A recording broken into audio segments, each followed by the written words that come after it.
नमस्कार। स्वागत है आप सबका राजनीति के इस अखाड़े में। मेरा नाम है अजय सीतिया। मित्रों, विपक्षी दलों की पहली बैठक पटना में 23 जून को हुई। दूसरी बैठक बेंगलुरु में 17-18 जुलाई को हो रही है। पहली बैठक का न्योता नीतीश कुमार ने भेजा क्योंकि बैठक पटना में हो रही थी, लेकिन दूसरी बैठक का न्योता सिद्धारमैया ने नहीं भेजा, जो कि कर्नाटक के मुख्यमंत्री हैं, बल्कि मल्लिकार्जुन खड़गे ने भेजा। अब इससे आप कांग्रेस की रणनीति को समझिए कि कांग्रेस अब विपक्षी एकता को अपने हाथ में लेने की रणनीति बना रही है। और इस बीच इतनी सी घटनाएं भी हो गई कि विपक्षी खेमे में परेशानियां बढ़ी हैं, विपक्षी दलों में परेशानियां बढ़ गई हैं। इसलिए सोनिया गांधी खुद अब मैदान में उतरी है। जो विपक्षी दलों के नेता बेंगलुरु में इकट्ठे हो रहे हैं, उन्हें डिनर देने के बहाने सोनिया गांधी बेंगलुरु बैठक में शामिल हो रही हैं। अब तक की रणनीति तो यह थी कि लालू यादव या शरद पवार को विपक्षी एकता का कन्वीनर बनाकर ज्यादा से ज्यादा कांग्रेस विरोधी दलों को अपने साथ जोड़ा जाए।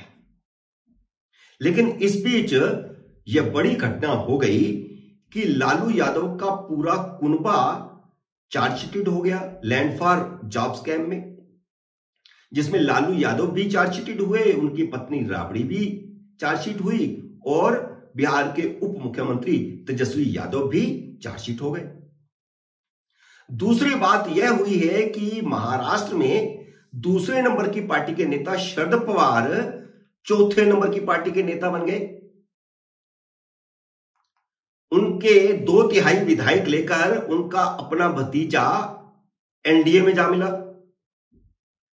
तीसरी बड़ी बात यह हुई कि नरेंद्र मोदी ने अमित शाह और जेपी नड्डा को एनडीए का कुनबा बढ़ाने के काम में लगा दिया। तो इन तीन बड़ी घटनाओं ने विपक्ष में खलबली मचा दी है। बात बिगड़ती देख सोनिया गांधी मैदान में कूदी हैं, क्योंकि अब ना तो शरद पवार को कमान सौंपी जा सकती है, ना लालू यादव को कमान सौंपी जा सकती है।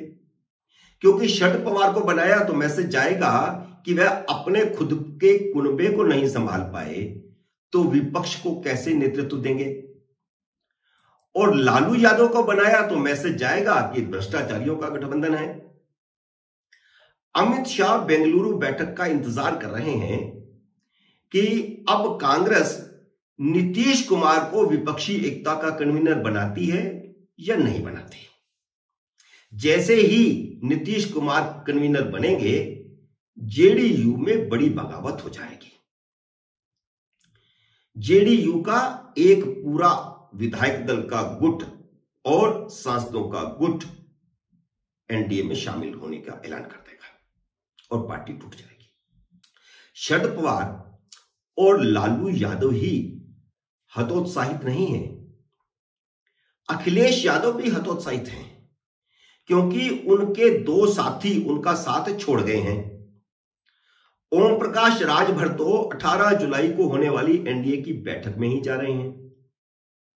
जयंत चौधरी भी समाजवादी पार्टी का साथ छोड़कर एनडीए में जाने की तैयारी कर रहे हैं। उनके साथ शायद कोई बार्गेनिंग चल रही है।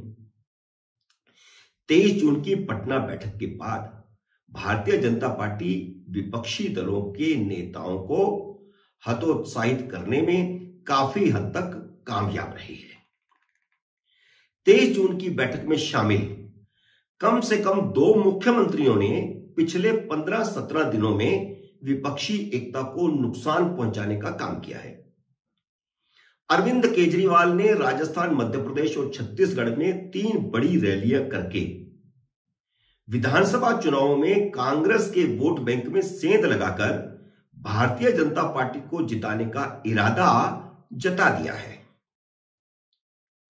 उन्होंने बेंगलुरु बैठक में जाने पर भी अध्यादेश की शर्त लगा दी है कि कांग्रेस अध्यादेश के मुद्दे पर उनको समर्थन देने का ऐलान करे, अध्यादेश का विरोध करे।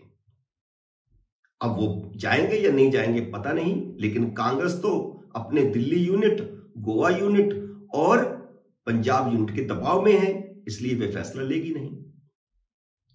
दूसरी तरफ ममता बनर्जी ने भी संदेश दिया है कि वह बंगाल में कांग्रेस और वामपंथियों के लिए अपना मैदान खाली नहीं करेंगी। जब पटना में विपक्षी एकता की बात हुई थी तो उसका पहला प्रयोग बंगाल के पंचायत चुनाव में क्यों नहीं किया गया? क्योंकि ममता नहीं मानी।